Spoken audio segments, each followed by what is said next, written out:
23, 24. So they talked about, I think, starting in 25, just because of capacity. So, and Lotus would really like to have you come and make the presentation you made for us. They're really interested in that, so I was waiting until the appropriate time. Well, we can do it anytime. I think council's seen it, so we would want them to see it first, and so then we can update it based on like the action plan now, and you can just be in this session. Have whoever's in charge of it. Yeah, you know, we'll get on the road. Let's tell years about it. We'll get on the road show. Yeah, but you remember that we had one of the guys in the group contacted you a couple of years ago, and he was concerned about street lamps. Yeah. So yeah, that's great. I didn't contact you. Yeah. I know. So yeah, we're happy to do that, and then we'll go back and kind of the outcome of that was you mentioned it. We talked about. Did we just do it last month? It was 2 months ago. 2 months. It was 2 months ago. Yeah. So they kind of talked around like, oh, we do one a year. It'll take us 30 years to do it, or whenever we buy any, it'll take us 30 years to do it. So they kind of talked about, although we had sort of a prioritization, there was some conversation about the various prioritizations, and because there's so much access right now in Miracle Lake, there's such little access, and we still in this. So we have Edgewater, which is in the mix to move forward and do some of it. It's an issue still there. Is to do the other side of it's still just because there's some pretty easy accessible. Already thought that would be acceptable proposed opposite of Edgewater. Yeah, I know. I know. Yeah. So that was proposed. That's great. Yeah, they would love to hear that presentation. So I'll get into part of it.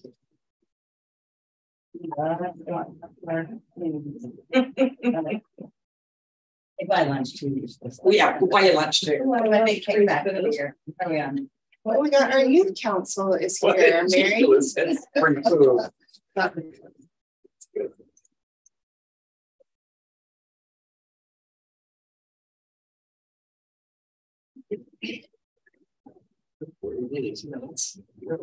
Hi, Caitlin.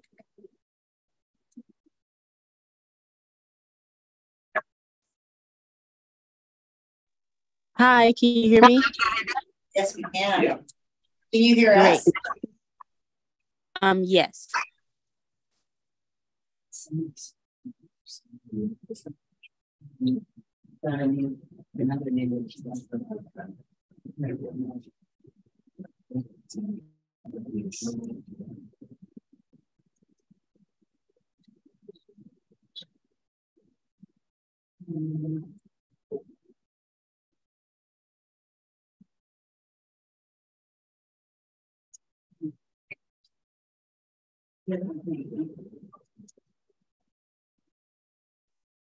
Did you hear from Janet or Ellen? Ellen, you said. Janet said she was going to be here in separate meeting on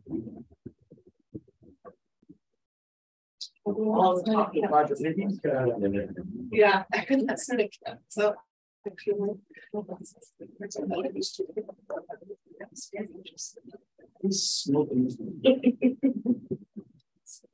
Yeah. We can use your power.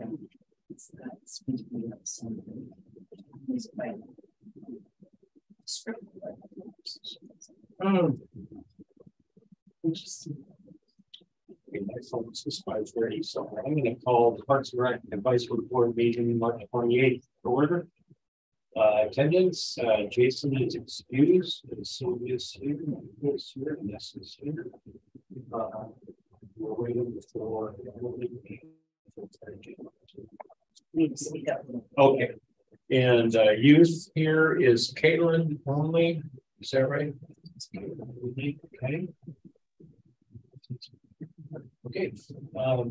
Has everybody had a chance to read the minutes for February 28th? Yes. I will be accepting this round. Second.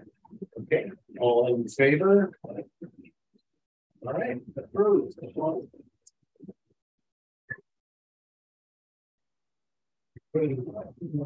Public comment at this time, and we'll move to new business. We have 2 Eagle Scout presentations, and Gerard is first. Here's Janet.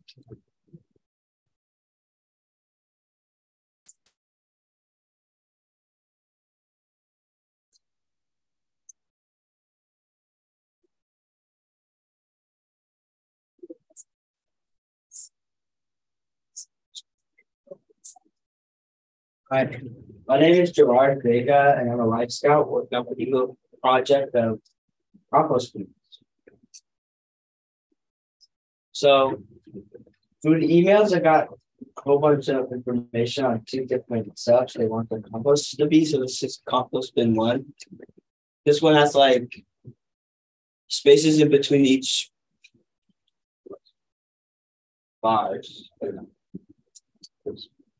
So the spaces in between that like let the air flow through it, so it runs the compost better. And then these front parts are able to be removed, and so you can mix it up and you can put back after.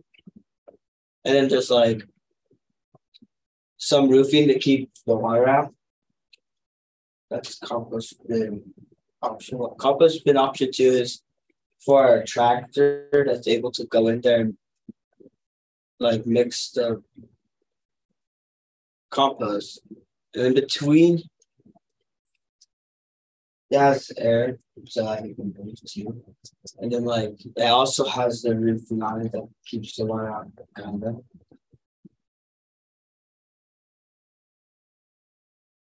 And then like the materials that we're using the old garden beds that you guys want to just get taken out, and then we're gonna reuse them to make the compost bins.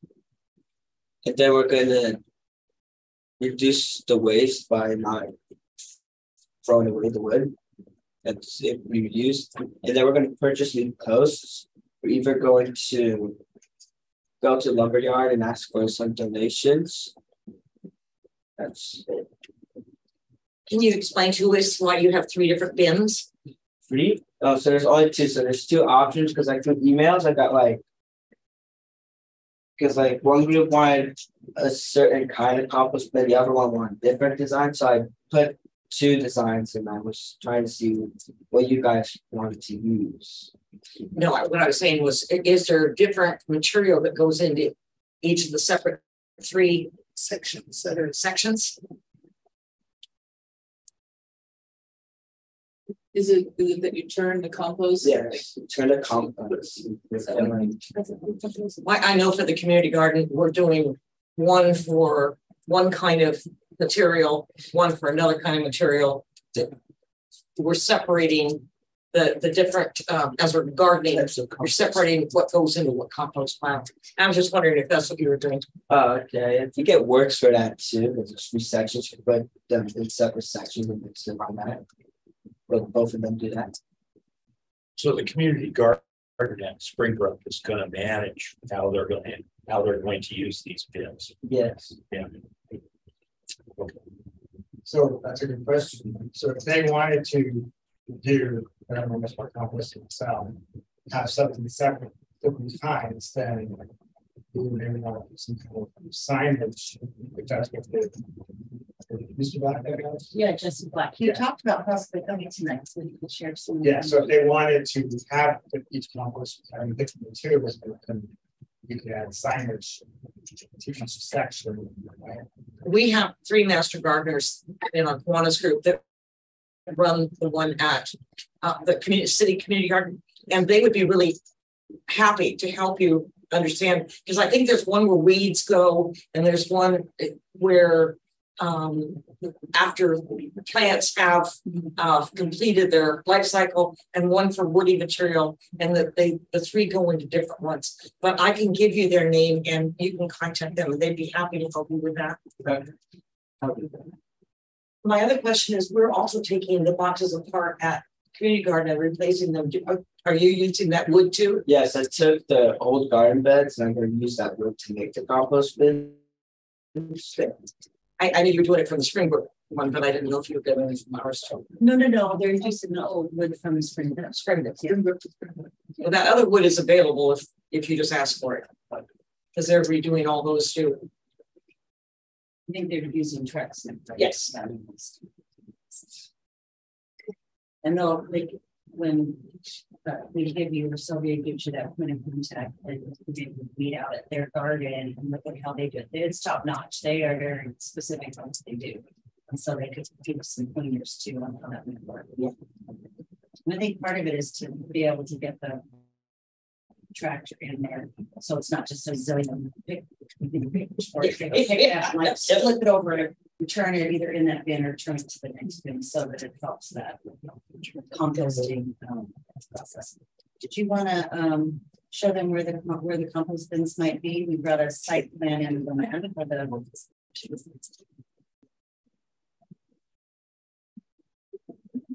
So this is the overall plan to familiarize with the Springbrook site. Been expanded to the east. The community garden is now over on this perimeter, and it's being expanded and moved to the southeast corner down.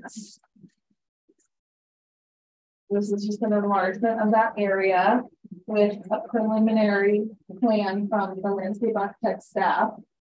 Still sorting out the exact layout and size of the individual beds versus some larger beds. The community garden folks have expressed interest in including some space for perennial items like blueberries, apple tree. So incorporation of that into some larger spaces, either along the perimeter or along the north with the trees of the shape of the garden is still in progress. But the preliminary, there's a maintenance access gate over here and a main access gate on the corner facing the street that says Springbrook Garden over the archway of the gate. The side access, there's just an open kind of gathering space over here with a community or with the compost bin proposed along the edge, and then another secondary. This is quite a large space. So I just had a brief conversation that there were some taller accessible beds, adjacent to maybe the main entrance, but that this is quite a long ways to walk across the garden to utilize the compost, that maybe there's a secondary taller unit that's closer to those beds. So who's gonna actually bring in their loader? Is it maintenance staff? City maintenance staff. City maintenance staff is gonna come in when they're requested, turn those. I think it's just a secondary support to the community garden folks that are going to turn in if it got quite heavy and tall, that they would have access. Okay, so what's the width of your compost bins? Go back a couple slides. It was there. There it is. So wide, 5 foot wide stalls. So that's a pretty small loader that they're gonna I bring in. think, yeah, we would need to confirm with Yeah. our maintenance staff if they have a 6-foot-5 loader. And that's a pretty critical, you gotta be real careful going in and out because you'll hit one of those posts and it's toast. But that's up to maintenance staff too. Do they have a small, I know they got a big loader, but they have a real small. Like a garden. Yeah, like a little, I'm not sure. I'll have to. Home tractor. like a Bobcat or something like that. Yes, yeah. Okay. So I'm kind of curious about reusing wood. When you take apart both things that have been used, sometimes they don't come apart real well, like nails or screws. And so do you have a backup plan to go, we have not quite enough wood? Or, yeah, we got plenty of wood. So we're able to salvage most of the winners. Oh, you've already done that. Yeah, we already took apart the pieces of wood. Okay, Pick up the bolts. We're gonna be using the bolts. We're just gonna like clean out like all the rust and wood that's on it. And we're gonna use those. And we only had to like, I think we might have to replace one beam that's like rotted through the wall. Okay. That's it. And then the roof component is open, so some water. Some water again, it's like it prevents most of, like, it has somewhere that's able to go in there, but like as some of the roof to cover, so it doesn't get like more like wet. Well, water is good for compost. Yeah. Because you want it to break down, and if it's dry, it won't break down. I think it was the oversaturation was what he was looking at. It was trying to cover part of it, so we oversaturated. It won't turn to mud. Oh, I know this kid. Yeah, it won't. Okay, that's a great project. Yeah. Do we have a motion? Or other comments? So the motion is to select option 1.2, right? So option one is able to like, you're able to get like a tractor and kind of make something to come up. An option two is basically it's smaller and you're just able to move the slats are in front of it. Right. It's like it has the same concept as the other one, but it just doesn't have And this one. And I know Black, his suggestion was he like that here in border, and that's how the good thing was about that. Yeah, So that obviously it would be good to see those.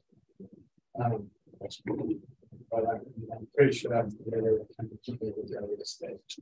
So that's muscle. I'm sorry, I stepped out for a second, but the other issue is Springbrook Park has it's completely neighborhood focused. They utilize that garden a little bit differently than our other community garden.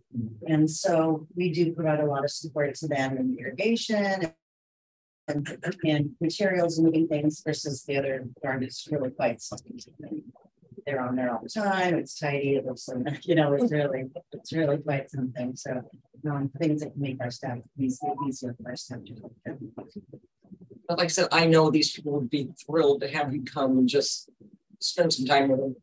And they could really teach quite a bit. I know they have taught me a lot. So do we need to wait until?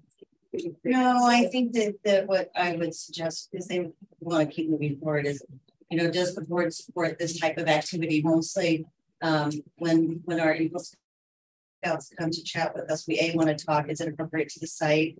Is it appropriate activity in whatever area they're thinking? Is it going to benefit the community, public benefit, and not create concerns or safety concerns? And this board provides great insight or suggestions.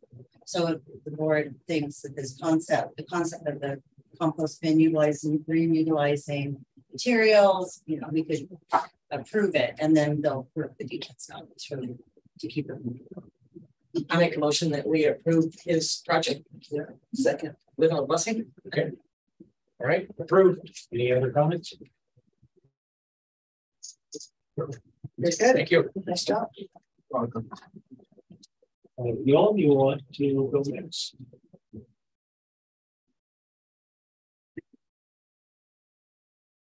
It's just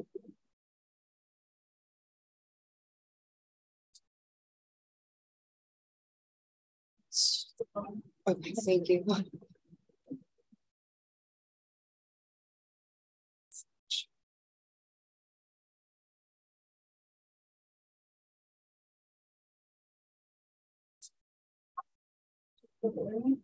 Or enter back for the house.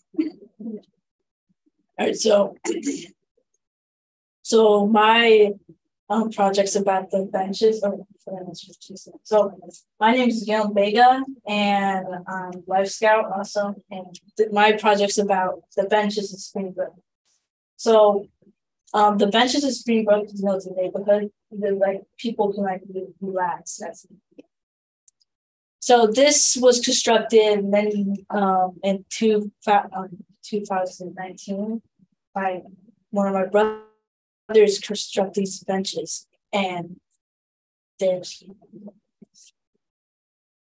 so this was a legacy because I helped with this project when I was like 9, and so. That's you right there in the stretcher. Yeah. So about these 5 benches. So they're still in great condition. They can be reused to not waste wood. And they're still strong and durable. So they're still good in use. And then they still have many years in life, so they can withstand, I guess, rain and stuff because they're still in good condition. And then it's a great opportunity to reuse and repurpose materials instead of wasting more wood.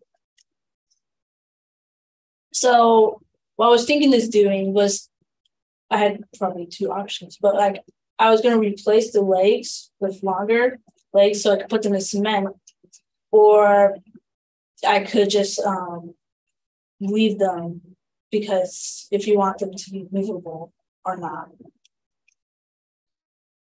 So how were they before? They were basically just lay on the grass and had like some cement in the ground. So they're kind of anchored. Yeah, they're anchored. But you can also make them just place them and movable. But I guess it's easier for people to steal them. And yeah, that's my project. So your two options are to either make them Anchored. So you're repairing the existing ones, is that right? You're not making new ones, you're repairing. Yeah, I'm existing- repairing. Yeah, okay. Just legs. doing their like. Yeah. Will you paint them or stain them or refinish them in some way to give them a little more protection, or just keep them as they are? I guess I might refurbish them. All right, how long have you said they've been there? They've been there about 3, 4 years. 2019. So we're getting to a point that if I going to need some kind of, they've never been standing from the beginning. So they're getting to that time of life where they would need something new, so maybe we'll probably want to recode them, right? Yeah. That'd be nice to do that. Is there a sense from the people that use that garden whether they want them to be permanent in those locations? Are they happy with those locations?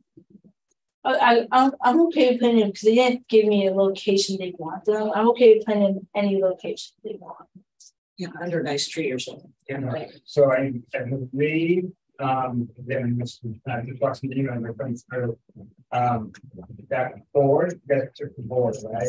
The handprints on it that are going to pass it that. Oh, right. So the picture where JP standing, those two benches were there, so you said that's classroom. Right, and then the other three were just spread out. So we could so I think again, from the black, we like having the bench of looking forward for what they do with the kids. Now these have already been moved to the new location, right? No. Not yet. They were salvaged before construction began, so I'm assuming that's what I'm right. Stored outside. Yeah, so the legs that were concrete, stored in the house and yes, it was right. Well, I think the suggestion about staining them is a good idea. Put a good preservative on there. I think another thing is if the benches are 3, 4 years old, there may be slivers or rough edges that should be sanded or filed down so that they're safe for patrons to use. And that would be another thing to do with the staining is to do that prior to that. Yeah. I usually use something called marine varnish, which I imagine is because I use it on boats. But it puts after you sand it a little bit, it gives a really nice waterproof, clear finish. You can find it in the store. It's just called marine varnish. Yeah, I'm looking into that. You could also chat with the garden folks if they were interested in maybe one of the benches being more whimsical, where maybe you painted it and did something artistic, or maybe you had the handprints from the scouts that you'll utilize to help you with your project. I know that's part of it, or something like that. I mean, it might be fun to do something that's a little bit more fun, especially if they're going to be working with the kids and having it be per classroom. It's kind of fun to mark your, and really set the tone. We see your you can see your 9-year-old hand from the previous one, and now we have your. Yeah, that's the best. But anyway, just something to think about. You can talk with the garden folks about that as well. It's a good project. We appreciate having that kind of support in our parks. How many benches are there? There's 5 benches. 5 benches. That's a big community garden, so 5 benches. Okay. And did you say you didn't know where you were going to locate them at this point? I could locate them anywhere. That's with more. How heavy are they? Are they difficult to move? I think 2 to 3 people for maybe one.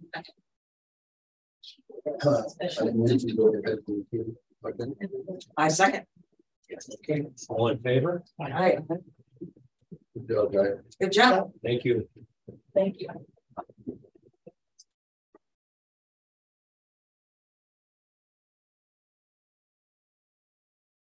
Okay, next we have diversity with Cameron. You haven't been around for a while. Nice to see you. Nice to see all of you. See you in places. I only got a couple of these slides, so Mary's gonna. We're gonna work together on it, so.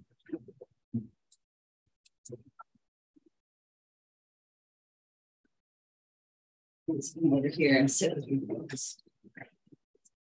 So we have this on our agenda to chat with, I think it was on our work program for last year, and we were just kept adding things, we ran out of time. So we wanted to bring it in and just have a conversation with our park board about some of the things that we're doing in our community, especially with Parks and Recreation specifically regarding diversity, equity, and inclusion. Hot topic, super important. And you know, the city of Lakewood, we have a very collaborative community, and we sort of really want to work with our whole community. That's our focus. And so we've been doing a lot of things before it was, you know, hot and trendy to do all these things. So, but we're excited to put this forward and kind of share a little bit about what we're doing currently and planning in the future regarding this particular topic.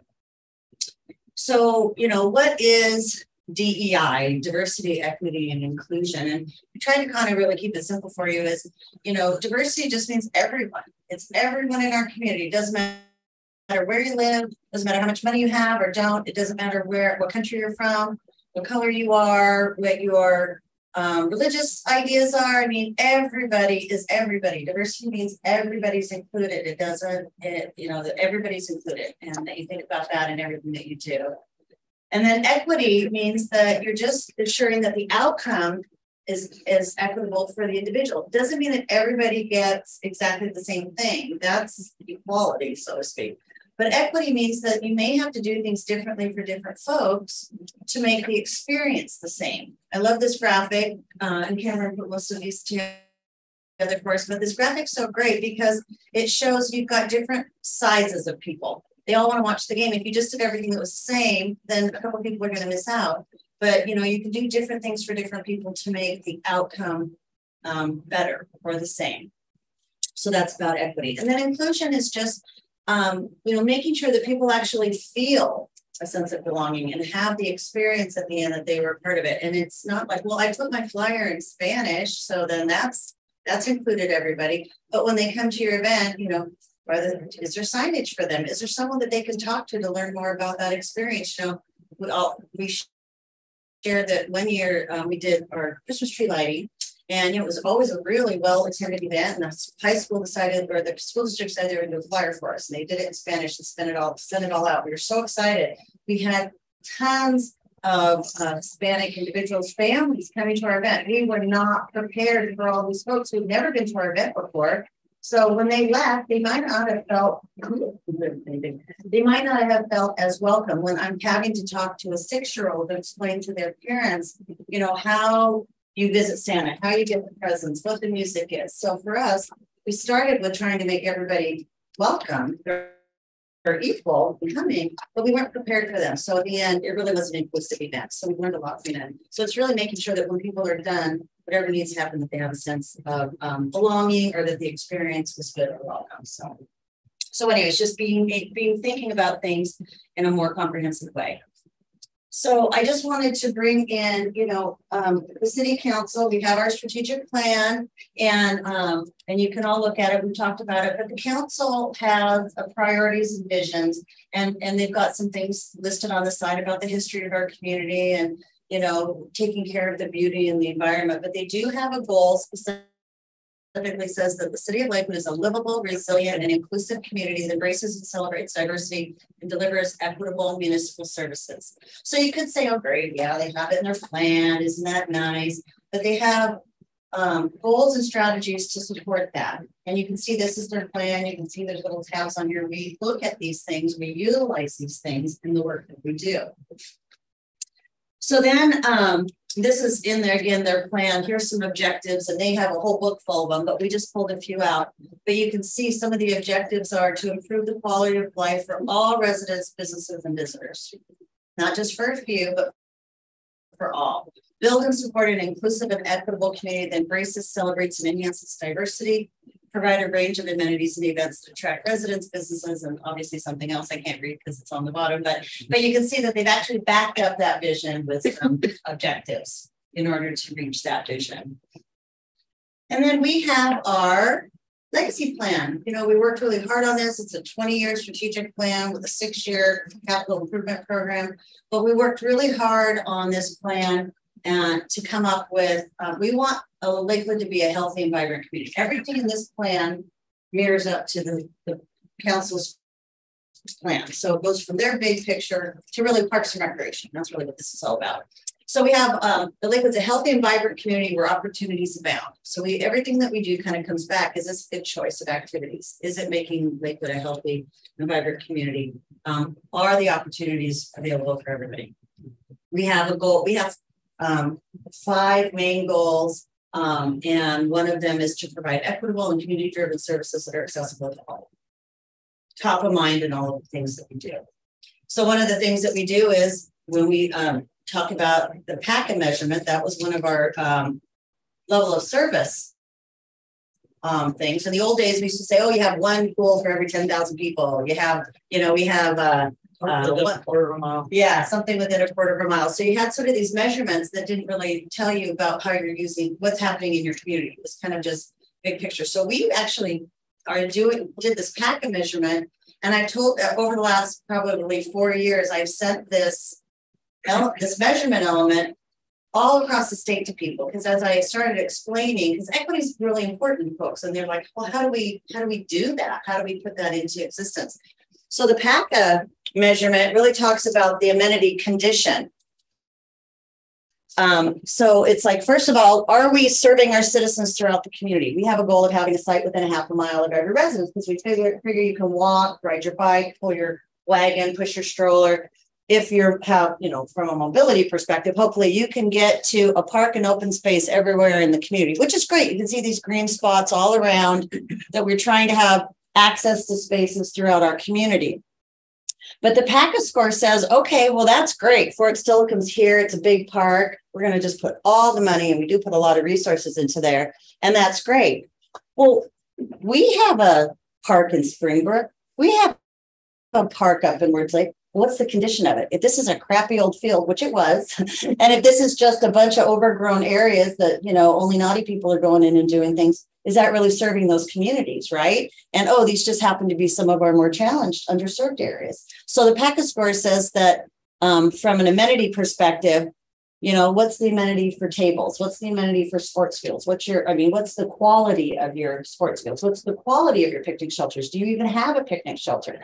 So anyway, we're looking at that score for all the different places. And it helps you make sure that you're looking at equity across your community. And so equity is a really important thing that we do. And I thought I had, maybe it didn't pop up. Anyway, I had a map on here. I think it's right behind there, but obviously my transition didn't work. So we also have a map that showed with pink, light to dark pink, to show you from a PACA score.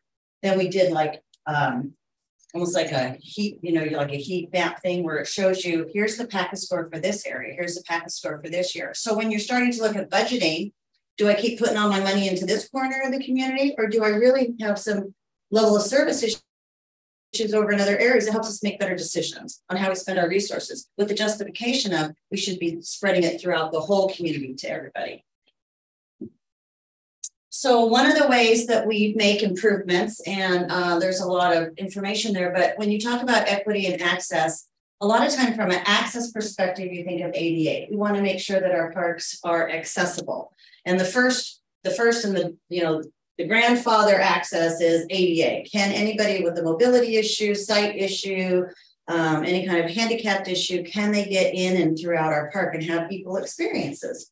Can me with a 8-year-old knees and he's running through the parks, do we both get the same experience when we go there? Or am I only able to really go to the parking lot, maybe up by the top where he gets to go down by the water? So of course you can see we have recently made a lot of capital improvements. We've been working on it. So we have paved pathways and wheelchair accessible areas. We did a major ADA access there. We're getting ready to do ADA access improvements here at Springbrook.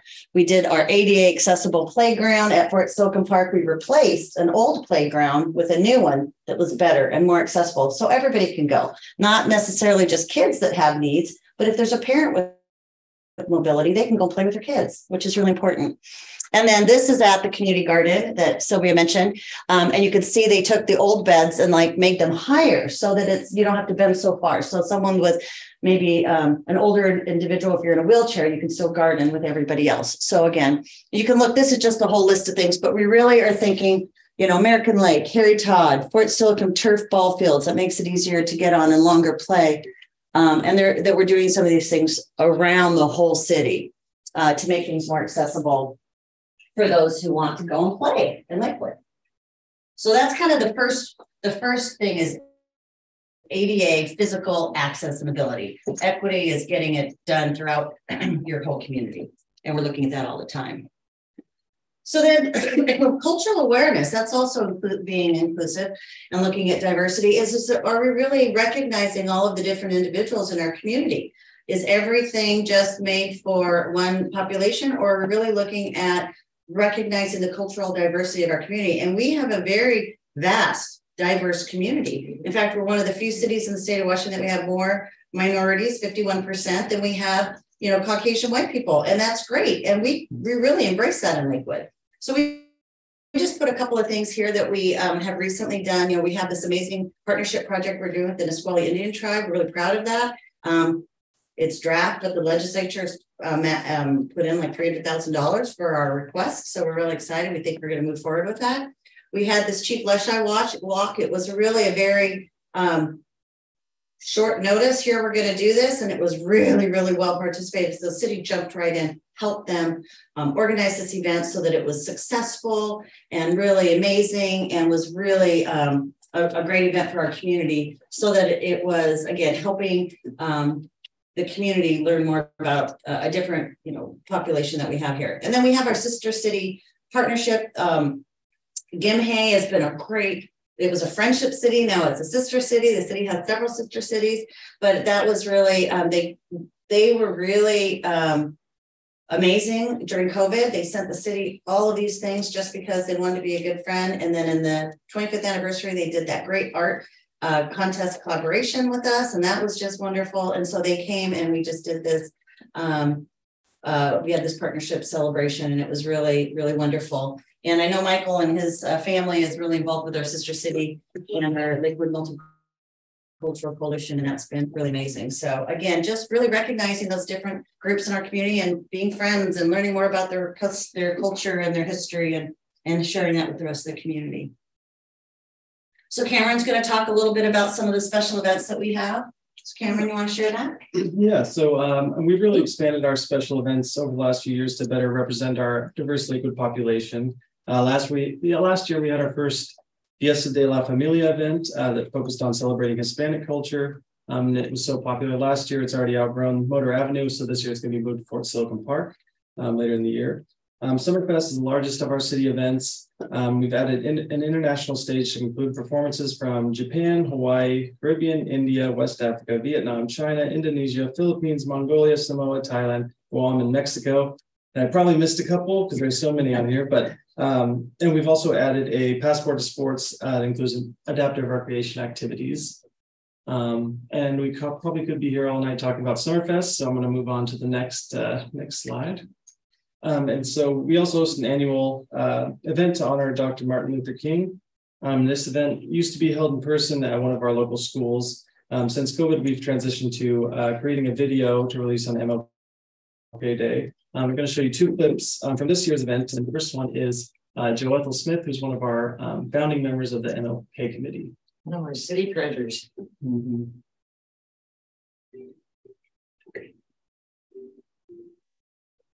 It's painful.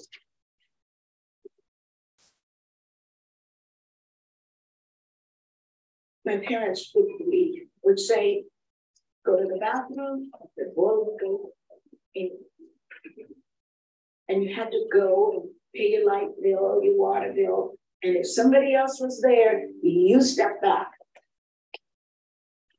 Even in the hospitals, doctor's office.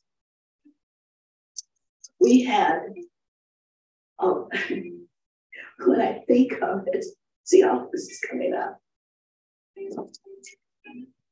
I had my tonsils removed, and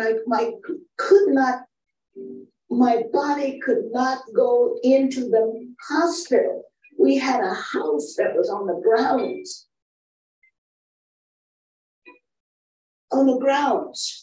And I had the doctor, any doctor that worked on you, he had to have a white nurse, could not do it.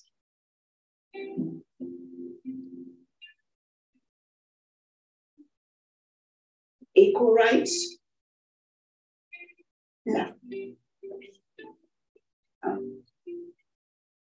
Living in segregation, I lived.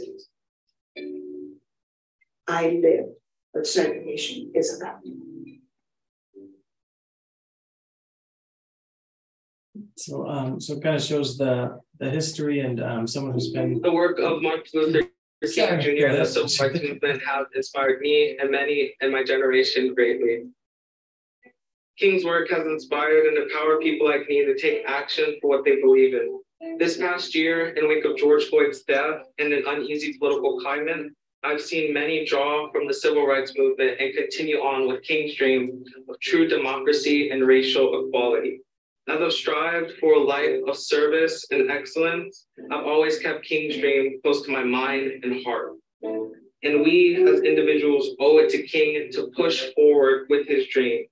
When I look around, I think to myself, this is the result. It's our responsibility now to let freedom ring and ensure hate never wins. And that's Brandon. That's Brandon Elliott, one of our high school students at Harrison Prep and a member of our youth council. He's really bright and awesome. So it's going to be tough when he graduates and leaves next year, but you're kind of passing on those messages to the next generation.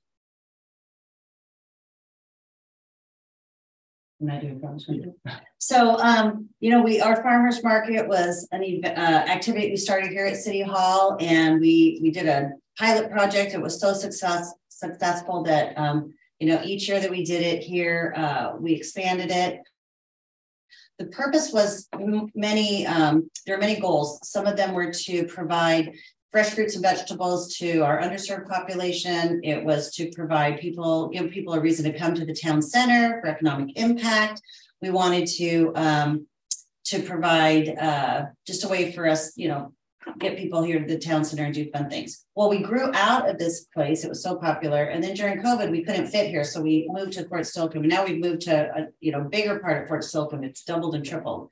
But one of the things that was really important was to support our community. And Nikki was key in getting SNAP and the EBT program. It took us several years to get it so that we could do it at our market. But the SNAP, if you're not familiar with it, that and EBT, it's like back in the food stamp program back in the day, but it's supportive. What does SNAP stand for? Supplemental Nutrition Benefits. Great. And so, and then Nikki also wrote some extra grants. So if you came and you could come and get like $20 or $40, you could get a match of $20 or $40. So folks that could come to the market and they could get fresh fruits and vegetables and buy all the things. And it's really, there's a lot of respect and dignity.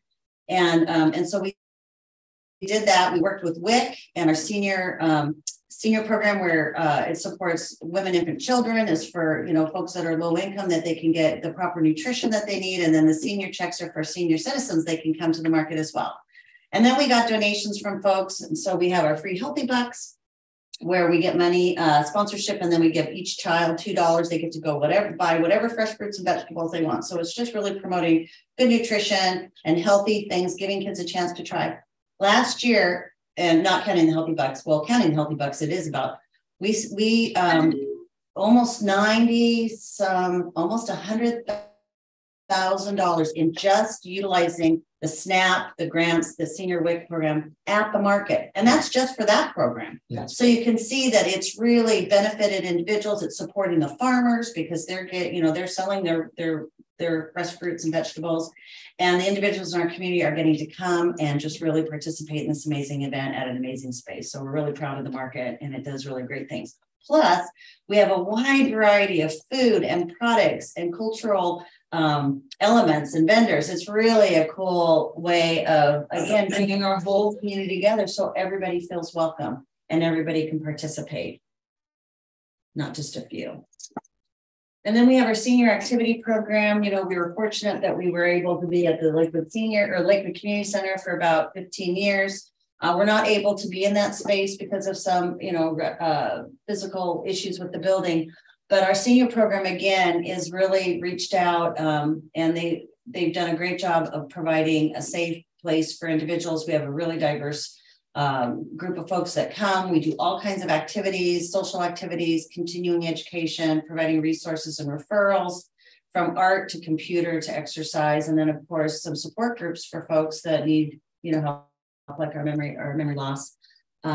Anyway, again, it's really just, there aren't many programs for older adults in this community. And so one of the reasons we picked up this program was because there just wasn't anybody else doing it. The Y was doing a little cardio support, but, and it's really been a sense of reduces isolation, gives people an opportunity to volunteer and really have a community within the community. So we're picking that back up now, and we're really thankful, again, supporting all of the people in our community.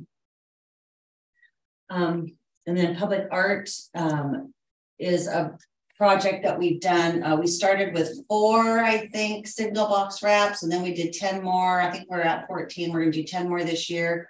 And we really started with some, just doing them because we thought it was cool. And then we started looking at our neighborhoods and what are the cultural demographics of our neighborhood, and really utilizing artists like Hispanic artists that were doing art in the neighborhoods in which individuals live. And so people can really, a lot of people might not have access to really cool art. And so it's a way of really identifying it. And I got to tell you, we don't have vandalism on those boxes. We had it like on one and it wiped right off.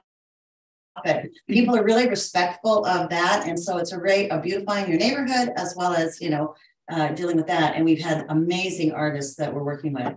And then we've also, with the Fiesta de la Familia, which was at Motor Avenue, of course, in all the things we do, start partnering. And we've made some new partners and friends. And so the Latino artists, we have this, we've done, you can see the show out there now. We've had 2 different shows. And they're selling artwork, and people are coming, and it's really a great way of showing the work of artists in our community, and then again focusing on the Hispanic heritage specifically with our current one. And so it's just another. I love the paintings that are out here now. I always come 7 of them, and we just have a little thing, and we sold like 7 of them. So it's really well done. And again, it's reaching out to the community. So now when individuals come into City Hall, for whatever reason they're coming in, it's not just, oh, I'm going for a permit or because I got in trouble or something. They can really come and enjoy City Hall for that artistic element. So again, representing our whole community. I like those signal boxes. I think they're great. As you drive around here, it's very entertaining. Yeah, we're going to do 10 more, and then we're working on a mural too. We don't have any art museums or galleries. There are a few private ones, but they're not. They're not. It's not like down in Tacoma, where you have these big things. So, but there are a few in the community. And every year we also host a low cost summer camp at Park Lodge Elementary. It's for students ages 5 to 12. It's a full day program, 8:30 to 5. So we're really filling the need in our community for a low cost childcare. And last year we received funds from the SEEK grant, so we're really able to expand the activities and experiences for the participants, really trying to give them opportunities they normally wouldn't be able to experience. Can those kids go inside the school if it's raining? Oh yeah. Yeah, we have full access to the school. These happen to be all. Okay. Oh, I guess last year we had an environmental sort of theme, and so we spent a lot of time outdoors. So we ran those kids crazy. That's good. And then, you know, human services, it's another area that we support. And it's funny because they talked about, well, should human services be in Parks and Recreation, should be in community development, should be with CDBG. We partner so much with, we interact so much with all of our partners regarding all of the things that we do. We support our events and activities, but we're really, again, supporting with our human services, you know, aging and disability resources, emergency assistance for basic needs. We're looking at workforce development to help with employment, healthcare, and all kinds of different things. So we have lots and lots of great partners that we work with, not only in providing some resources, but also just from a reference and referral type of a perspective. We know who's in the community, we know who's providing services. So if you come with a need, we can help you get to the right person. We don't provide direct services here in Lakewood for this area, but we know who's doing it and we get the right people together. Where's the YWCA? The YWCA is actually in Tacoma. Okay, I know what it is there. Yeah, they have a domestic violence shelter, and they also do some youth programming for kids that are in there. So we work with them on that. I just didn't know if there was one. Yeah, it's kind of under the emergency assistance area. You want to talk a little bit about it? Just for me to run through this? Yeah, sure. Clover Park School District is one of our great partners, and you can see we have a very, very diverse school district. If you see our youth council, it's an amazing youth council, kids from all over the community, and they're just so great and amazing. You guys should be on the youth council when you get old enough to do it, because it's really a wonderful group of folks, and they're just, you know, we have a great partnership with our school district. And then another partner organization we're going to hear from in a few minutes we have is our Pierce County Parks and Recreation. With our specialized recreation, they're really supporting individuals with special needs in our community. And we have some folks here that are going to talk to you about that in just a few minutes. So besides all the programs and the activities and the partnerships, you know, we're really looking at making sure that we have a representative community in our hiring, on our boards and commissions, you know, when we work with different consultants and developers.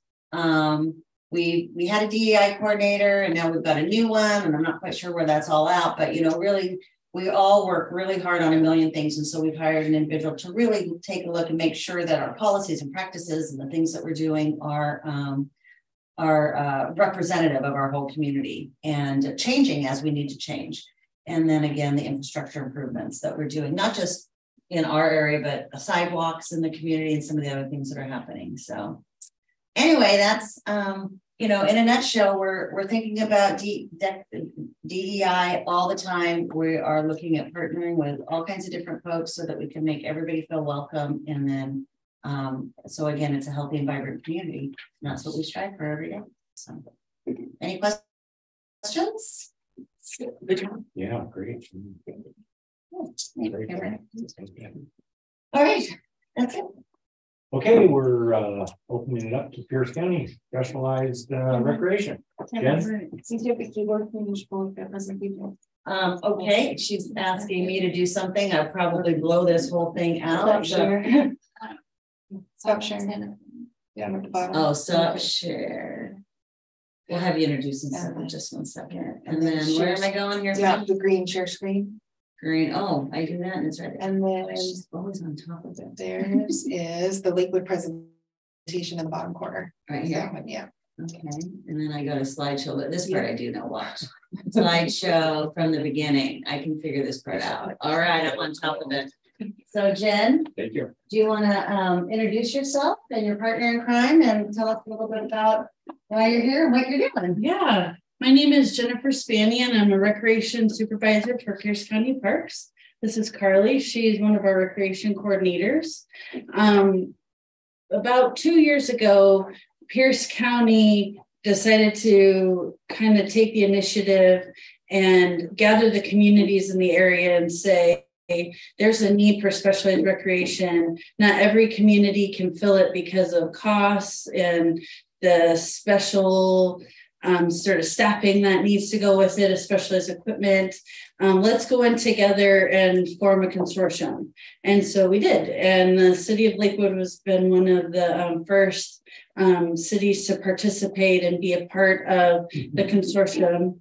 And so we're really excited to talk to you about that today and kind of what it is that we do. So what is specialized recreation and why is it needed? Specialized recreation is a niche part of recreation that really gets in there and it modifies recreation to meet the needs of the people who come. Maybe it's making modifications in equipment, or maybe it's making modifications in the steps that you take or the projects that you do, but it's a lot of one-to-one work with individuals to make sure that they have the same opportunity to recreate. It's also more social based. So a lot of our participants, they come for art, but really what we're doing is we're helping them socialize and remember how to use social skills to talk to each other and work outside the home. The current need within Pierce County, it's been identified that it is a small niche, and we're still trying to figure out exactly how many families within Pierce County this affects, because we're also serving King County, Thurston County, and we have some participants from Oregon who do our virtual program. So, so there's obviously a need within the area, and we're the only people that are filling it right now. So specialized recreation within Pierce County has been kind of at the heart of our department. We were one of the first camps well over 50 years ago to serve individuals with special needs in the summer. And then what happened is Pierce County Parks would serve the youth, and then Metro Parks came along and they started to serve the adults because there was such a need to do both. And both had quite a robust program serving the needs of Pierce County. But unfortunately, due to COVID, Metro Parks was not able to continue their services anymore. And that was one of the reasons why we stepped in and made this consortium.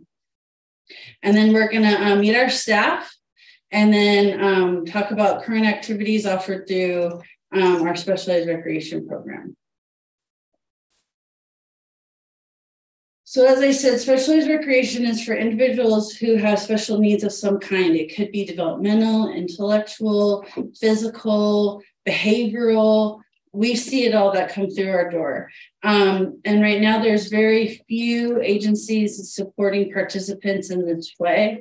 Excuse me, you'll see some Special Olympics in the school districts, but there's not any real park and rec departments that are serving specialized recreation right now.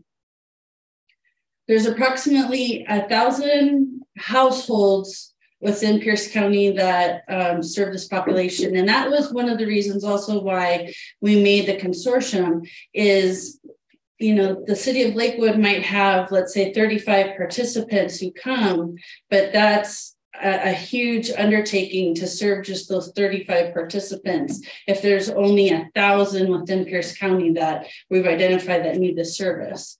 So participants, what we had found is participants were traveling all over the area to get to the activities that they wanted to participate in.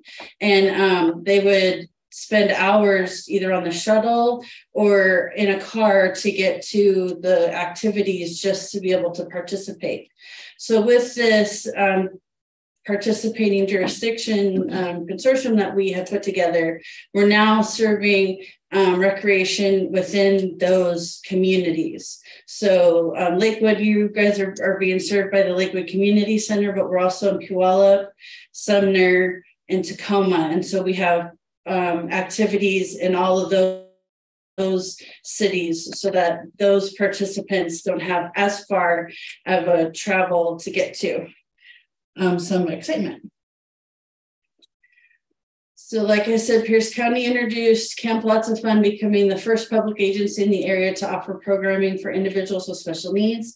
Unfortunately, for a while, it was only the summer, but then shortly after, Metro Parks Tacoma started programming for individuals, for adults with special needs, and then we continued on with the companionship program. I don't know if you heard of that or remember that, but the companionship program served the youth for a very long time before the consortium was created. So right now our full-time staff are pretty small. It's Carly and I. We are in the process of hiring a second recreation coordinator. How many part-time staff would you say we have? Probably about 12. We have about 12 part-time staff. So it's quite an undertaking to juggle our staffing needs and our participant needs. For our programs, we have to overstaff. So, you know, a regular park and rec event might have 2 staff to 20 kids. We have to have 4. So it's a big undertaking trying to find quality staff that want to come and participate and have the patience to work with our participants, because it's a wild ride sometimes. Working with our participants and making sure that they're comfortable and safe, and they have needs that they come to events with, and so it's pretty fun. And then next I'll have Carly talk about the activities we offer. So like Jen Spaney said, my name is Carly. I'm a recreation coordinator. Also, we do a quarterly guide that all participants who are on our mailing list receive in the mail printed copy. For those that maybe don't have access to a computer or aren't comfortable using a computer, so they do get these mailed to their house. And I am going to just kind of go through this guide to highlight some programs for efficiency and accuracy, so I don't get lost in the weeds. We offer quite a bit of stuff. So one of the classes that we offer is a weekly art class on Tuesdays, and that's actually held at the Lakewood Community Center. We max out at 25 every week, and we have a pretty extensive wait list, so that is definitely a program that people enjoy in the Lakewood area. And then we also offer a family and friends art class that we offer in Puyallup on Thursday evenings, and then we offer it in Sumner at the Sumner Senior Center on Sundays. And then we started a new program called Scrapbook and Cook. That's at the Star Center in Tacoma. That's a program where they come and bring photos that they want to do. Sometimes we have themes that they can bring photos for, decorate scrapbook pages, and cook in the kitchen at Star Center, which is a pretty nice kitchen if you guys have ever been there. And then we have another program called Tasty Travels.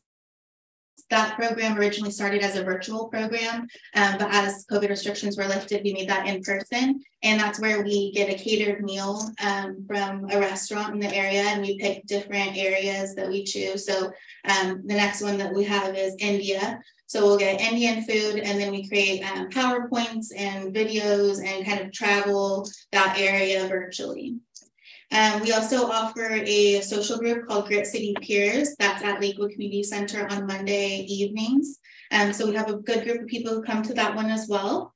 And then we offer a program called Crafts and Cocoa at Sprinker Recreation Center. That's where we do crafts and we drink cocoa together. And we do offer various options for people who have like dairy free or can't have sugar. So we make that accessible to everyone. And then another Lakewood program is the Hangout. That's like an all-day program for ages 18 and up. They go there on Thursdays. It's in the gym at Lakewood Community Center. And we do just various activities to kind of hang out together. And like Jen mentioned, work on social skills and being away from the home. A lot of people come independently, but some people will come with care providers and that help them throughout the day. And a new program we're going to start at Star Center is Ready, Set, Cook. So that will be basic kitchen skills for people learning how to dice foods, and every meal will be things that they can make hopefully independently at home or with some support. And then we also do monthly dance parties. So every month we offer a dance typically at Star Center on a Friday. For this next quarter, we'll be at the Tacoma Yacht Club though, and it'll be on a Saturday. That's a partnership that we have with them, kind of our fancier dance for the year, and we hold that at the Yacht Club. So it's always a really fun time. And then Jen Spaney is also overseeing a mom and son dance. And so that will be held at the Puyallup Rec Center and Meridian Habitat Park. Oh, Meridian Habitat Park.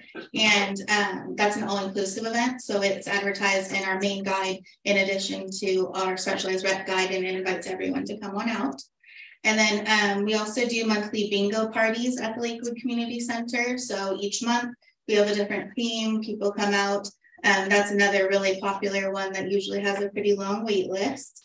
And then we decided that we wanted to still offer a few virtual programs just because some folks still aren't comfortable coming out, or maybe they don't have transportation. So We have 3 free virtual programs: Manic Monday, Wacky Wednesday, and Friday. And it's just 30 minutes of time where we're on Zoom with them just to share. On Wacky Wednesday, we do like funny videos and tell jokes and things like that. So it's a fun way to get everyone involved. And then Club Pierce is probably the most well-known program that Pierce County has offered. That's where we take participants in our Pierce County shuttle buses into the community. And we actually offer this 2 days a week now. We offer it on Mondays and Wednesdays. On Mondays, we are at the Puyallup Rec Center for pickup. And then on Wednesdays, we're at Springer. So it kind of serves different groups of people closer to their home. And some of the activities they might do is like volunteering in the community. Maybe it's like a fun outing day where we go to the lunch and movies or something along those lines. But we always try to have at least one volunteer day each month so that they're giving back to the community. And then we offer dinner and a movie. Again, that's where we provide transportation. We meet at a community center. We usually offer one of them at Lakewood each month or each quarter. This happens each month. And then usually one of those offerings is at Lakewood pickup. And to meet some of the needs of our Sumner residents, we are doing a program called Rise and Dine, where we go to Farm 12 in Sumner. We pick them up from the Sumner Senior Center, and then we all drive together to brunch and just have brunch together. And then at Lakewood Community Center, we also offer low impact aerobics that I oversee. That program used to have like 8 people in it. Now we have 36. So it's really cool. We have a lot of people from group homes who come, and their care providers join in.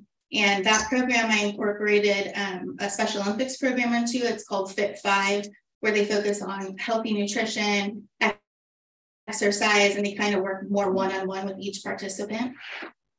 And then rec bowling. We offer rec bowling at Paradise Lanes on Fridays and then Daffodil Lanes on Tuesdays. And then some of the camps that we'll offer this year are Camp Lots of Fun that Spanny mentioned, Camp Pierce, where we meet at Lakewood Community Center, and we have 4 weeks of going out volunteering, similar activities to Club Pierce, but it's 4 days each week. And then Camp Lots of Fun is for our youth. Yes, so Camp Lots of Fun is for youth, and then Club Pierce is for those older 18 and up folks. And then I also oversee a camp called Earth Explorers Adventure Camp. That's where we learn about the outdoors. That's held at Meridian Habitat Park. And then to have an additional camp to make it a full day, we also added Camp Pursuit. That way people can choose if they want to do a half camp, either Earth Explorers with Camp Pursuit for a full day, or they can just choose to do one or the other if they don't feel like they would benefit from a longer program. And then one new camp that we're adding is Camp Kickback. That'll be at Star Center. And that's really designed for people who maybe wouldn't be as successful going to Camp Pierce, because that's going out to the community, riding the shuttle, doing those types of activities. So it'll be more of a stay at that location camp, doing activities together, and benefit for those who maybe don't have as much mobility. And then another area I oversee is Special Olympics. Right now, we are consistently offering 2 sports every season. This season, I'm offering 3 sports. So we have swimming on Monday nights at PLU. Wednesday nights, we have soccer at Chambers Bay. And then Thursday, we have track and field at a few different locations in Tacoma. So those are our current sports. And then I did partner with PLU to offer a spring sports clinic. So Pacific Lutheran University and Special Olympics Washington, in addition to Pierce County, will partner together to offer a spring sports clinic at the college. And this will be a free event for athletes. So I'm excited. If you know anyone who likes to play spring sports, definitely tell them about it. And then another program we offered at Lakewood Community Center is Young Athletes. That's for anyone who is between the ages from 2 to 7 that cannot participate in Special Olympics yet. Special Olympics is ages 8 and up. So this practices throwing the ball, catching the ball, and different things like that. And then we'll also have a field day and barbecue with the University of Puget Sound this quarter, where we'll focus on kickball, soccer, and a few other sports in addition to a barbecue. And then almost done, promise. For summer, we'll offer golf at Meadow Park Golf Course, and then we'll also offer softball at Heidelberg and Tacoma off of 19th Street. Wow. How many hours do you guys work? Staff, that's amazing. Yeah. Well, we used to have 3 not too long ago. So we'll give her some of the questions. I still love. Do you guys have any questions? I have comments. Okay. My youngest sister is a big participant in your programs, and the formal dance that's coming up is around her birthday, and it's yeah. So we get pictures every year, and the kitchen at the Star Center is awesome, and I'm glad to see that you guys are offering these programs. Yeah, that's great. I don't know if there's a way this PowerPoint can get emailed to everybody, but I have a link embedded. Pierce County Standing Ovation Awards. It's our awards within the County of Excellence. Gave our virtual programming a Standing Ovation Award a couple of years ago, and that really was the catalyst to what we're doing now with our partnerships with everybody. We just said, hey, we can't see everybody in person. Let's figure out what we can do virtually. And we just kind of went crazy online, and our supervisors let us go crazy online and do a whole bunch of stuff. So you can see that video if that gets emailed out. Do you want to show it now, or is it too long? It's too long. Okay. Yeah. And then Club Pierce received a Standing Ovation Award as well for excellence in programming and innovation. So Club Pierce is just something that so many of our participants want to be a part of and go. And unfortunately, due to only having 2 accessible buses, we really can only take so many people. So it's a mad grab to get a spot. And then before we had questions, I wanted to give you guys just some statistics that I collected from last year. The majority of our participants are male, but not too far behind is female. The majority of our participants use what's called DDA, which is state funding. The state issues money to families for respite care, and we're able to take those dollars and bill the state on their behalf. And so the majority of our participants use DDA funds. We have over 300 shuttle riders a quarter, and many of our participants spend all day getting to us, either by shuttle, and then they have to wait. The shuttle can come up to an hour before the activity and come up to an hour afterwards. So we really have, we have them for a long time, our participants. And then I have, last year, we had a total of 11,606 total registrations. That's duplicate registrations that came through. And we saw them for over 26,000 hours. And then the city of Lakewood started off the year with 13 participants, but they ended the year with 32 participants. So that's one of our bigger areas of people that come. So how do you see yourself being able to grow? What? How do you see yourself being able to grow in your next 5 years? I mean, you're hiring more staff, but what else? We would love to partner with a few more communities. We're in talks with Gig Harbor, but they're kind of going through their own thing over there, so I'm not really sure what's going on. I was talking to them the other day to encourage them to participate because it's such a good collaborative program. So. Yeah, so we'd love to participate or partner with some more communities, because right now the bulk of our space is being used in Tacoma and Lakewood, and we would love to be able to expand our outreach more. We do need more staffing. I don't know if the city of Lakewood has the same issue we do, but our part-time staff can only work 16 hours a week. So that means you have to have quite a stable full of people to work to make it go. And then hopefully we grow big enough that we have some more full-time staff come aboard. I mean, just with what Carly does on the sports end, we could easily have 2 people doing that job. Just the Special Olympics part alone is over a full-time job. And I think offering Special Olympics programming in more of these participating jurisdictions, once we have staffing to allow it and someone to be able to recruit all of those volunteers to offer more locations of that particular program. That's how I foresee like the program expanding, just because Special Olympics is something people know and it's a great way to get them involved. And then from there, they'll say, oh, I didn't know you had a dance. I didn't know you had bingo. And then they'll start attending those other programs as well. So I think being able to really tap into all of these communities and offer like all these sports I mentioned in each one of those jurisdictions would be ideal. And didn't you say that we're one of the largest teams for Special Olympics Washington that come and compete? And they had a lot of people go to Special Olympics.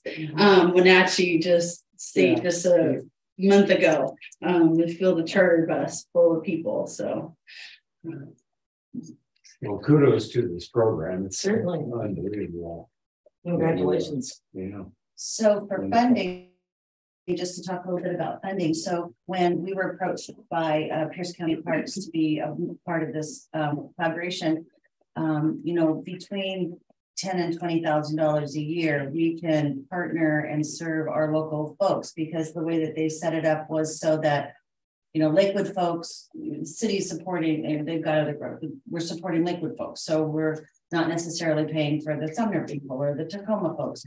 And so we were all in, because for us to build a specialized recreation program for that, there's no way. And what I think they'll share is that, you know, a lot of folks were with Pierce County, a lot of folks were Tacoma, crossing over a lot of time. But once a family gets with someone with special needs gets integrated into a program, you know, that safety net, that trust, they're going to go all over the place, because now these are my people, right? And they have that confidence level for folks that might be a little more vulnerable. So, you know, when we first started, we tried some swimming, we tried some little hits and miss, but you just didn't have the strength. So it's really great. And the merging of all these divisions, you know, before, if you had Metro doing the whole thing and Pierce County, you've got the overhead and staffing and HR and all the finance. So the merging has been really great. And then the goal is that if you do it in our community, like we're lucky, we have like a community center, right? So they have the space, but if they come to the park or something, you know, they don't charge for that place because of the cost of the program. So it's really a great partnership. And I hope everybody recognizes that, because we couldn't do this program for the cost that we will end up paying on an annual basis. So it's really good for our community and it's good for the program. So. And we do utilize your parks in the summer, but during the winter months, we're mostly at the Lakewood Community Center. So just for clear, I heard the Lakewood Community Center isn't open, but it is open. And what part of this? So the city rents it up, the I don't know, east, west, like the whole wing of it. Yeah, so there's only really a couple of areas that are really viable and they're perfectly safe and fine. And so the specialized rec has taken over those spaces to utilize for their programs. So, I mean, if we needed to, we could come in probably here or there, but from a consistency perspective, it's being used for that. But the upstairs, all planning areas, and then our whole wing, it's not accessible due to structural issues, but they're utilizing safe places for their programs. We use our gym, and then we with our CARES fund money, we were able to buy a floor covering for our gym. So we were constantly pulling that up and down depending on what we have, and so it's either a classroom or it's sports. Do you guys use that? Yeah, we've converted that into what we call the chill zone, and that's kind of the area where if you come early on the shuttle and you need a place to go, you can go in there and do color, do puzzles, do just chill out. So it's kind of our way of getting everybody out of the lobby and in a place. Yeah.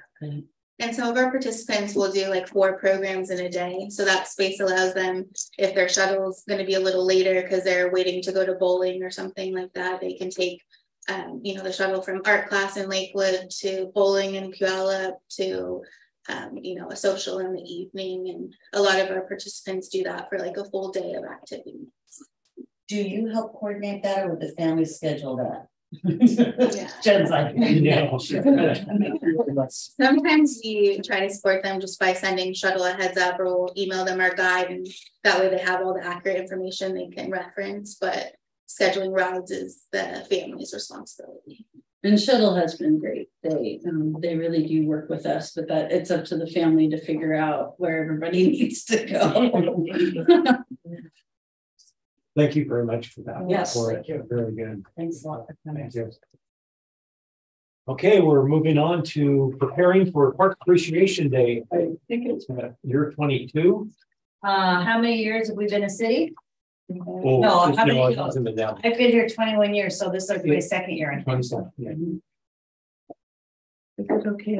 Yeah, he made the part. Thank Yeah. you. Thank you. Yeah, thanks for having me. Great. Thanks for being here. Yeah, you guys can go too if you want to. I need you so much. Oh. Wait, it's okay. You leave. I didn't know. Okay. It's a civic badge along with Okay, you can get started on. Okay, so I decided to do it a little differently and give you guys your packets in advance this year. So that way it's not lost in the shuffle of craziness of the day. I kind of divided it up into 2 sections. So I left the project list loose. So traditionally our Parks and Recreation Advisory Board members always are the group leader at a site. So these are the sites that we'll be doing. They're across the top. And then I'll just need to know who wants to be the leader at which site. I'll do Kiwanis Park. I figured you would. Yeah. I will do Fort Silicon Park.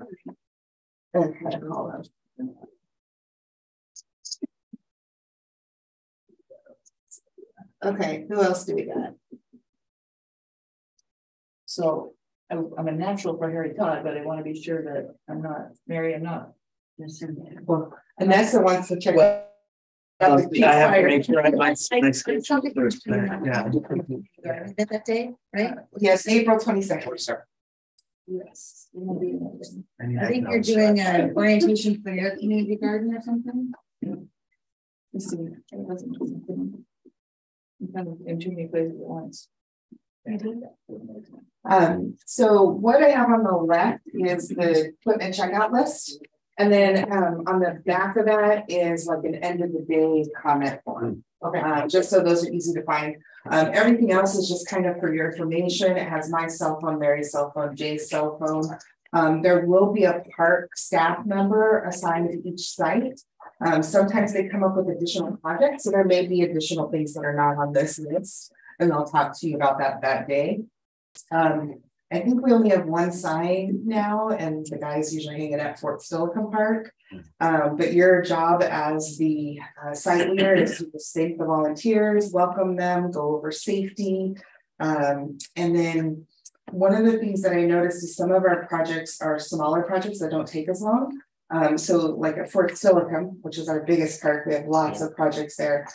So if they get completed with their project before the time is over, they can come back to you and you can assign them to another project.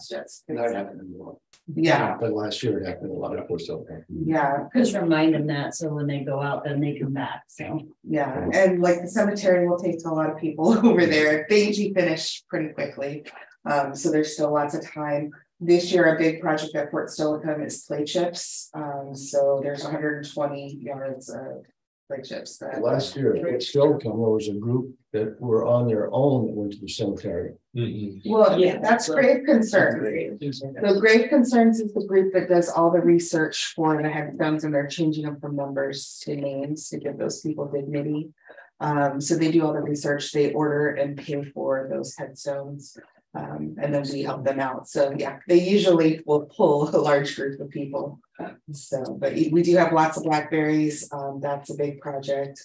The guys have been working on those around the lake. And then like I said, play chips. So yeah. Doris will grab people who want to go out and pull Scotch broom. Yeah. Yeah. Is Doris still around? She's still. She's 90 what? I don't know, that was amazing. There's a little team of folks that have been still doing that. And then have you heard back from the dog park folks from Chris Guthrie? But Chris said he would let me know, but he does know that there's repairs to the dog park fence that need to be done. Yeah, he did good last year. Yeah. One year when I was at Harry Todd, I had this whole group, all these Boy Scouts and everything, everybody signed in. And after a while, I thought, I don't hear much going on. So I went out to all the areas where they were supposed to be working. Everybody left. Oh, geez. They came and they signed in. And then they left. Gosh, we're gonna have to get you a bullhorn.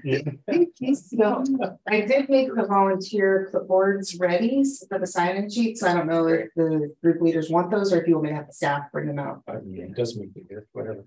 Well, Fort Skeleton has the most, okay. And I make it a couple more clipboards as well. And then I won't lose them. So I'm reluctant to commit right now. So when do you need to know? The sooner the better, just so I can figure out some kind of. What about Alan and Jason? Are they gonna, you think, volunteer? Yeah, Alan's usually good for volunteering. Usually he does Wards Lake, but we're not doing Wards Lake this year. So I'm sure he'll be happy to pick up one of the other sites. And then Jason typically is working, sometimes they're doing like a park appreciation day, but it's some kind of Earth Day event Metro Way. So I'm sure if he'll be available. Check with Alan, and if you need me, call me, because I just there's some medical things coming up. I'm not sure that I'm going to be available. No problem. Yeah, no problem. So I might. So the garden event. Thank you for reminding me. You sent me a note. And we said, oh, she must not have got the memo. She can't do a gardening event. She has to go to the first. Yeah, no, it's okay. No, I'm going to help with parts of it because I'm just executive director to get started. So I can put the garden steering committee in charge of that. Yeah. So I would be very interested in helping Harry Todd, especially when you're doing underwater weed removal. Yeah. I don't know how much weeds they do, but they do clean up with they get, stuff that's fallen in the lake and they do that kind of stuff. Yeah, I think my bullets got merged today. Yeah, the fire department, they do some training, the fire department, and then sometimes the police department, because their marine unit and their dive team, one does sort of response to this recovery. So they work together. They go, usually we go one year at American Lake, the next year at Harry Todd, they go back and forth. So they're really good to us too. Yeah. So just say I'll see if I can get my committee to do that. I mean, it's all arranged. We have a speaker. We know exactly what we're doing in the room. It's really a pretty garden that you did with the mural. Yeah, you can see it from there. Yeah, so we're having the kickoff.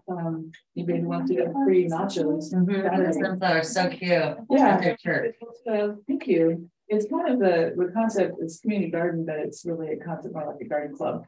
Oh, really? Yeah. Yeah, because we're not widely starts, advertising it. Yeah. We're just had like word of mouth, and people are coming in and saying, "Can I?" And their neighbors. That's what we want. Yeah, we want the sense of community. That's what gardens are all about, right? Sense of community. So we also try to do public things every. We also do growing season. So well, the Kiwanis manages the city. They've taken it over, and so they, we have people that get their own plots, but then they have these large community plots, and they do about 1,000 pounds a year that goes to the food bank. That they specifically grow. And when you're in, and you probably know this too if you have, but like EFN gives seeds and plant starts, and then you can work with environmental services regarding tag grow and some of the materials. So so we've met the Lakewood City invited us to our garden to do community together. So we had spring meeting, and we shared all kinds of ideas and things. And from them I learned, hey, I've got to figure out how to keep our lock from disappearing, because they lock their shed and then people unlock it, put it in their pocket and take it home. And it's not secure anymore. So put it on a cable and fasten it to the. Yes, that's what we do. We rolled it. Chain. That'll work. Yeah. So it's going to be good. Jim Endicott is just, and John and Fran are just like our angels. Aren't they wonderful? Yes. Oh my gosh, they spend they must spend 40 or 50 hours a week on the community garden. I mean, they're there easily. constantly. Yeah, and they came to our garden workshop as well and learned a lot. It's collaborative. You good? Mm-hmm. All right. Director's report. Well, I've tried to print it 4 times, so it's probably gonna all pop out tomorrow. And then I emailed it to myself and said, well, that's great. I will just read it off my phone. It's not here. So I have a computer, and so I will just take that as I will take that as user error, because it's just not working for me. And I don't know, this morning I had all kinds of problems trying to testify for the legislature. So just off the top, so Stacy, you're here, I'll put you on the spot. Do you want to talk about just a couple of the projects that you're working on? Stacy's our project coordinator for capital projects. She's been here the last couple of meetings. Did you just want to do a quick little, what's going on? Run through as best I can, because it's a blur, it's a lot. So Springbrook, we've been under construction for about 2 months now, set to finish early summer. And so the basketball court's been poured. It just was out for the site meeting this morning, and they're pouring the pathways. So great progress on that. American Lake Park, we are at 60% design right now, and just getting all necessary information for permit submittal for that project. The Fort Silicon ball field improvements is actually going to go out to bid April 6th. I think that's like in a week or something. So working through, that's been in permitting for a few months and anticipated for construction to start just after Summerfest. So July 17th, I think, is that following Monday. Let's see, Wards Lake, phase 1 and 2.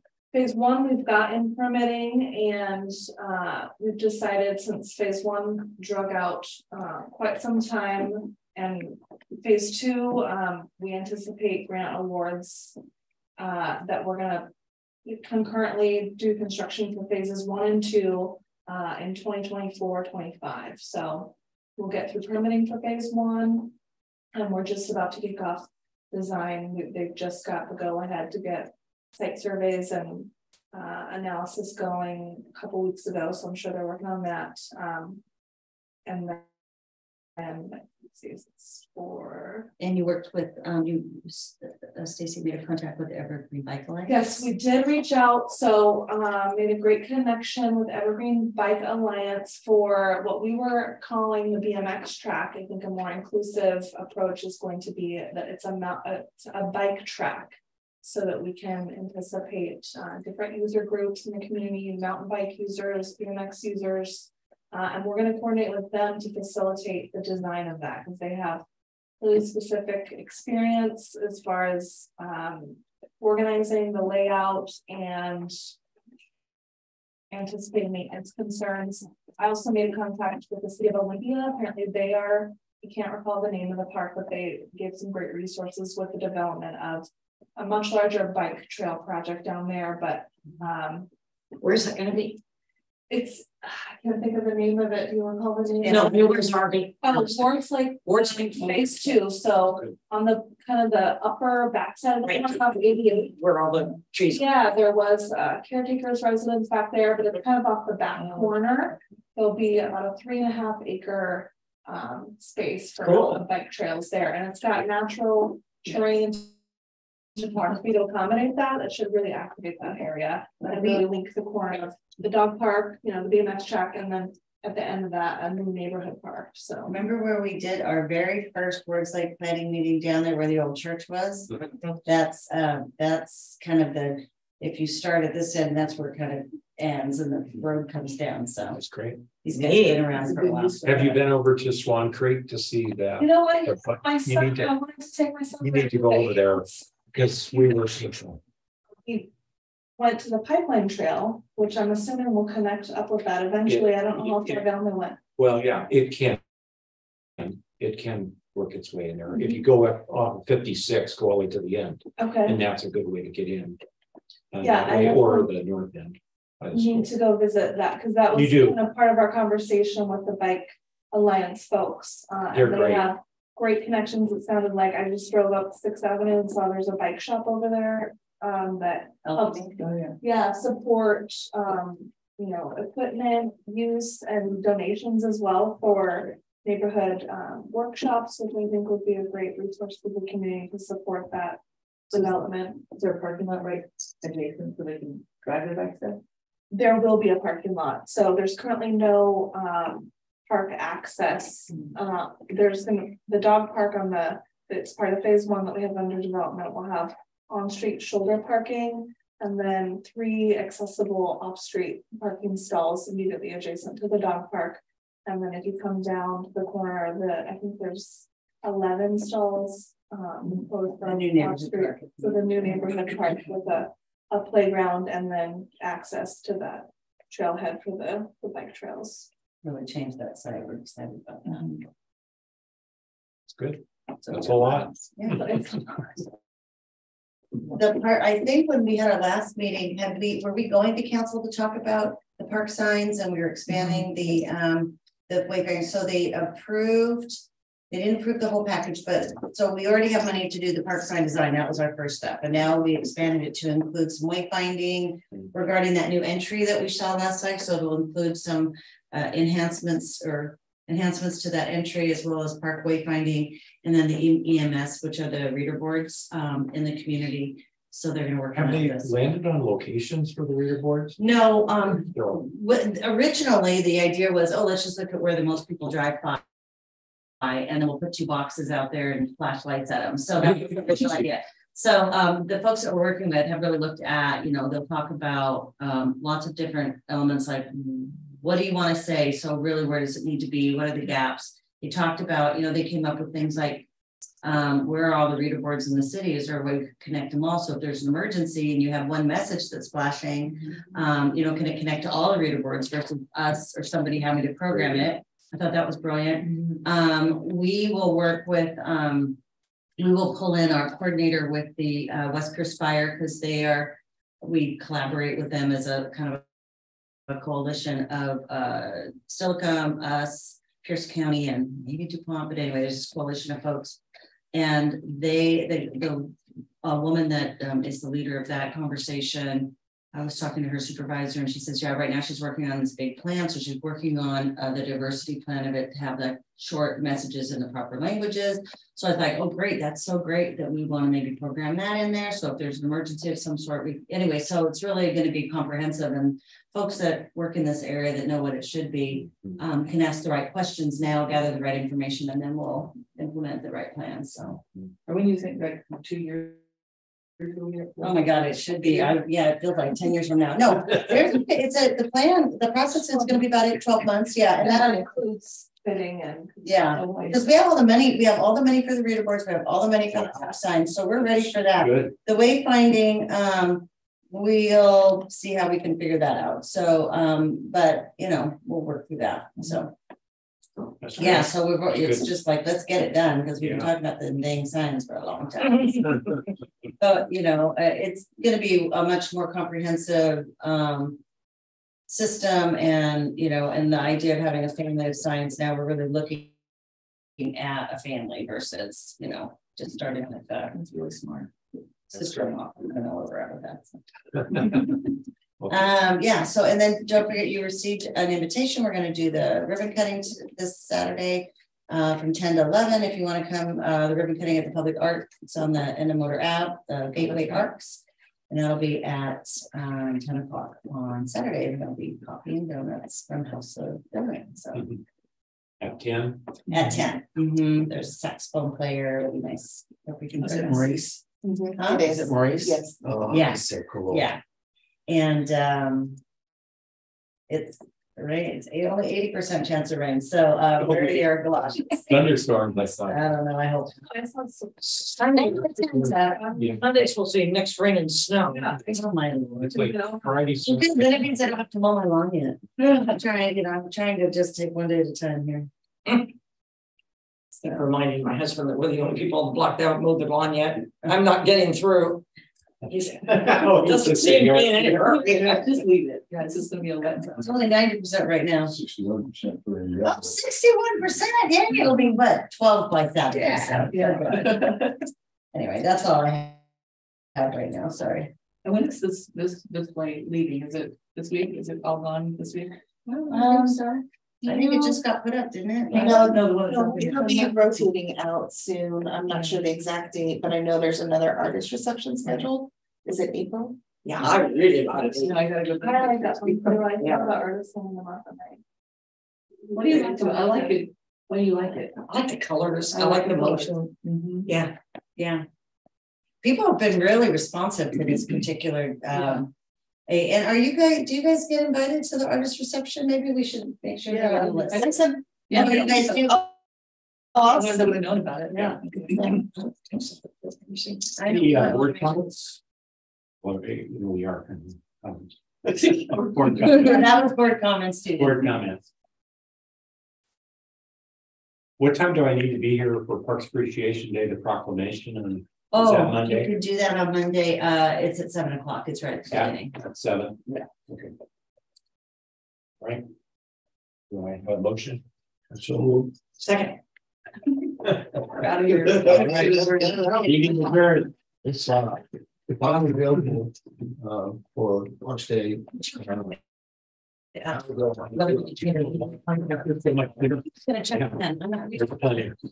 There's plenty to share. Yeah. Yeah. Would it be to get here at 5 o'clock? Oh, no, it, for me, it all depends on whether I have an event out. On that day or not? On that Okay. day. So if I don't, yeah, it's fine. So I kind of wanted to take a